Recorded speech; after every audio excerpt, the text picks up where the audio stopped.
Hi, my name is Shaun Sullivan, and I'm here to tell you a good story. Telling a good story is a time honored tradition, but why? The easiest answer that I have? Well, everybody has a story. Their life experiences, their thoughts. Anything can be a story, but people tell stories for multiple reasons. As far as how many, that's immeasurable. The reason really comes from the person telling the story. It honestly could be to scare somebody, to entertain somebody, to teach someone. Or it could be as simple as, well, killing time while you wait for something. Sitting in the dental office. Got to kill time? Talk to the local people. History has been one of the biggest reasons for storytelling to date. But there is a reason for this. History is a story, and it's what defines us, good or bad. These stories shows us the road that has led us up to this point. This can also point us in the right direction to keep us from following past mistakes.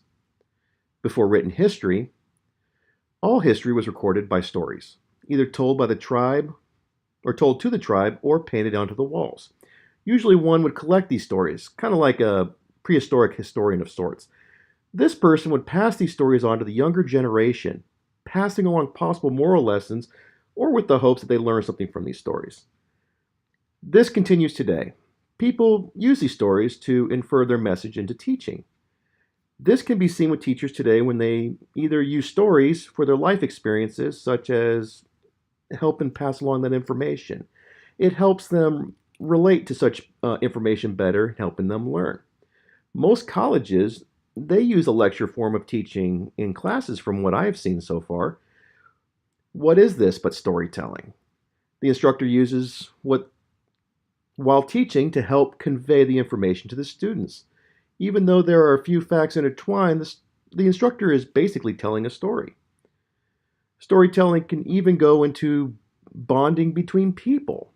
We tell stories of hope, love, thrills, compassion, while focused around a common point. This is usually either a campfire or a fire pit.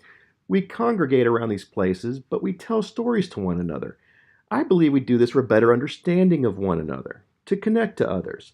Understanding and social acceptance can truly be a powerful force. Adding the emotional pullings of a good story, you can set the stage for a truly memorable event. These memories are what drive us. We learn and apply them in everyday actions, just events.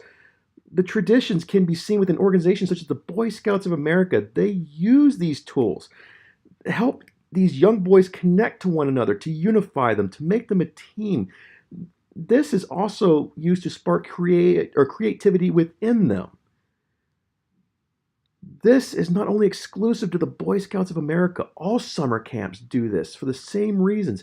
We find connections in storytelling. People from all walks of life gather around just to listen to a single story. Whether the story is true or false matters little when it comes to a campfire story. This just means to entertain. However, this will change when it refers to a college lecture or when it's someone teaching somebody. The story must be true because false can send the wrong message. The wrong message means something gets misconstrued, something gets misinterpreted. The story can hurt somebody. It could sit there and put them in the wrong direction. There could be miscommunications. There could be any number of things that can happen. But this is only for learning level of storytelling. It's when it makes a good story, but what makes a good story, whether fictional or non-fictional, it doesn't matter. Keeping people engaged, that is where it's at. Excitement over what is happening, whether it is by conflict or a love triangle, suspense to the end, or does the hero prevail? Keeping the audience listening, keeping their attention, that is where the story's at. Keeping the attention by knowing your audience. If you're talking to children, keep it within the scope of the children. Talk like the children. If they don't understand, they will lose interest. Once that happens, good luck getting it back. Trust me, as a parent, I can tell you that from experience.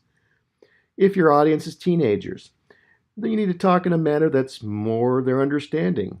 If you treat them like an adult, most likely they will tune you out. If you talk to them like a child, chances are you're going to lose them completely. And again, talking from a parent, I've seen it happen. And that brings us to the adults. Adults can be just a bit tricky because there is an extra factor that plays: respect. Adults tend not to listen to anything that they don't respect. So you need to talk to your audience at an adult level, but also be respectful when addressing the people. The reason I went through these three demographics was to make this point. There is no story if no one is listening. And if no one is listening, why even tell it? Your audience is just as important to the story as the speaker. Forget that, and you might be talking to yourself. While every good story has a bit of embellishment, when it comes to true or factual stories, make sure you watch how much you actually do.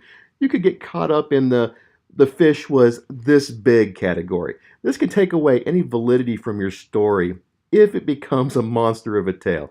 If the tale is fantasy, well, embellish away. When it comes to telling tall tales of entertainment, you have to be careful about how far you take it, though. If you get too far out of control, then the story becomes ludicrous and people stop listening. As awesome as Ram Bear and Catanate are going at it, you need to be somewhat within the realm of belief. In the end, without the audience, there's no story. Without the story, there's no audience. People listen to stories to gain knowledge into something they did not know, or spark the imagination and take them into a place of interest. Either way, there cannot be one without the other.